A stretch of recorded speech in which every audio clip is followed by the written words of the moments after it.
Hello, good morning. നമുക്കിന്ന് എളുപ്പത്തിൽ ഒരു മുട്ട റോസ്റ്റ് ഉണ്ടാക്കിയാലോ? മുട്ടയ്ക്കുള്ള നമുക്ക് ഇൻഗ്രീഡിയൻസ് നോക്കിയാലോ? ഇപ്പം നേരത്തെ ഞാനിവിടെ എല്ലാം അരിഞ്ഞു വെച്ചിട്ടുണ്ട്. ഇതൊക്കെയാണ് ഇതിൻ്റെ ഇൻഗ്രീഡിയൻസ്. ചട്ടി ചൂടായി നമുക്കതിനകത്തോട്ട് കടുകിടാം.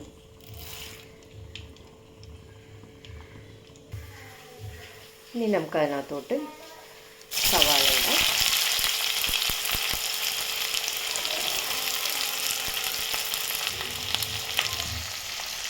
സവാള ഇട്ട് നന്നായിട്ട് വഴറ്റിയെടുക്കുക. നല്ലപോലെ ഒന്ന് വഴറ്റിയെടുത്ത് നമുക്ക് കുറച്ച് ഉപ്പും കൂടി ഇടാം. വേഗം ഒന്ന് വഴറ്റി കിട്ടാൻ വേണ്ടിയിട്ട് കുറച്ച് ഉപ്പിടാം. നമുക്ക് ഈ വെളുത്തുള്ളിയും ഇഞ്ചിയും കൂടി നമുക്ക് നല്ലപോലെ ഒന്ന് ചതച്ചെടുക്കാം. നമ്മുടെ സവാള ഇപ്പം നന്നായിട്ടൊന്ന് വഴറ്റി വന്നിട്ടുണ്ട്. നമുക്കൊന്ന് ഇളക്കി കൊടുക്കാം. ഇച്ചിരി നേരം കൂടി ഒന്ന് മൂടി വയ്ക്കാം. അപ്പോൾ അതിനകത്തോട്ട് നമ്മൾ കുറച്ച് പച്ചമുളകും വേപ്പിലയും കൂടി ഒന്ന് ആഡ് ചെയ്യാം നമുക്ക്. എന്നിട്ടൊന്ന് വഴറ്റി കൊടുക്കാം. നമുക്കൊന്ന് ഒരു 10 മിനിറ്റത്തേക്കൊന്ന് മൂടി വെച്ചേക്കാം. ഞാനിപ്പോൾ അതിനകത്ത് കുറച്ചും കൂടി ഇൻഗ്രീഡിയൻസ് എടുത്ത് വെച്ചിട്ടുണ്ട്. മുട്ട, തക്കാളി 2 തക്കാളി അരിഞ്ഞ് വെച്ചിട്ടുണ്ട്. പിന്നെ കുറച്ച് മല്ലിപ്പൊടിയും ഒരു ടീസ്പൂൺ മുളക് പൊടിയും കുറച്ച് മഞ്ഞൾപ്പൊടിയും കൂടിയാണ്. അപ്പോൾ നമുക്കതിനകത്തോട്ട് ഇപ്പോൾ നമ്മൾ സവാള നന്നായിട്ട് വഴറ്റി വന്നിട്ടുണ്ട്. ലൈറ്റ് ബ്രൗണിഷ് ആയി വന്നിട്ട് ഇപ്പോൾ നമുക്കതിനകത്തോട്ട് മസാല ആഡ് ചെയ്യാം. ഓക്കെ, മസാല ആഡ് ചെയ്തു ഇളക്കി കൊടുക്കാം.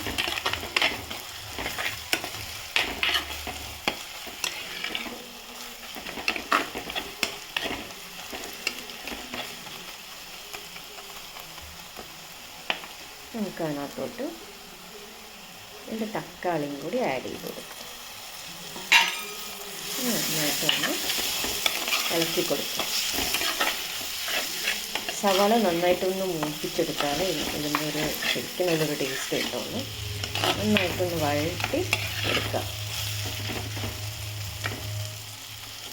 നമുക്ക് ഇനി ഒരു 5 മിനിറ്റത്തേക്കും കൂടി ഒന്ന് മൂടി വയ്ക്കാം. തക്കാളി നന്നായിട്ട് വഴറ്റി വന്നിട്ടുണ്ട്. ഇതിൻ്റെ ഹൈലൈറ്റ് എന്താണെന്ന് വെച്ചാൽ നമ്മൾ ജിഞ്ചർ ഗാർലിക് പേസ്റ്റ് നമ്മൾ ആദ്യം തന്നെ ഇടില്ല. ഒന്ന് വഴറ്റി വന്ന ശേഷം ഇട്ട് കൊടുക്കണം. നല്ലൊരു ഫ്ലേവർ വരും ഇതിനകത്തോട്ട്. ഇട്ട് കൊടുക്കുക.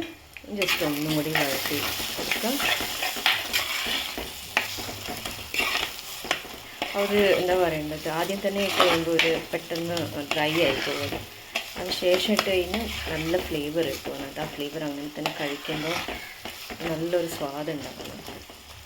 ഓക്കെ, അപ്പോൾ നമുക്ക് ഒരു 5 മിനിറ്റത്തേക്കും കൂടി ഒന്ന്. ഓക്കെ, അപ്പോൾ നമ്മുടെ സവാളയും മസാലയും എല്ലാം കൂടി അങ്ങ് വഴറ്റി വന്നിട്ടുണ്ട്. എന്നിട്ട് എന്ത് ചെയ്യണം, ഒരു 1/4 ഗ്ലാസ് വെള്ളം ഒഴിക്കുക. ഓക്കെ, ഒന്ന് ബ്ലെൻഡായി കിട്ടാണ് 1/4 ഗ്ലാസ് വെള്ളം ഒഴിക്കുക. പോലെ ഒന്ന് ഇളക്കി കൊടുക്കുക. തീ ഒന്ന് കൂട്ടി വയ്ക്കുക. നമുക്ക് അതിനകത്തോട്ട് ഈ പുഴുങ്ങിയ മുട്ട നമുക്ക് ആഡ് ചെയ്യാം.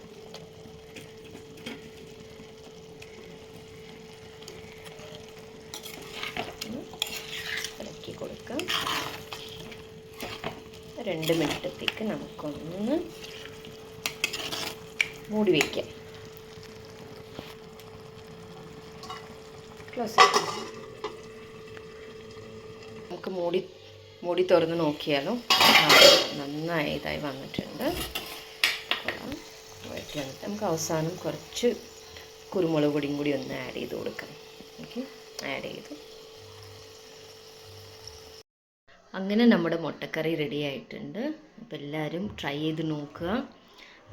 ലൈക്ക് ചെയ്യുക, സബ്സ്ക്രൈബ് ചെയ്യുക. അപ്പത്തിനും ചോറിനും പിന്നെ ചപ്പാത്തിയുടെ കൂടെയും നല്ല ടേസ്റ്റ് ആയിരിക്കും. അപ്പോൾ ഇനി ഒരു വീഡിയോ ആയിട്ട് അടുത്ത പ്രാവശ്യം നമുക്ക് കാണാം. Thank you.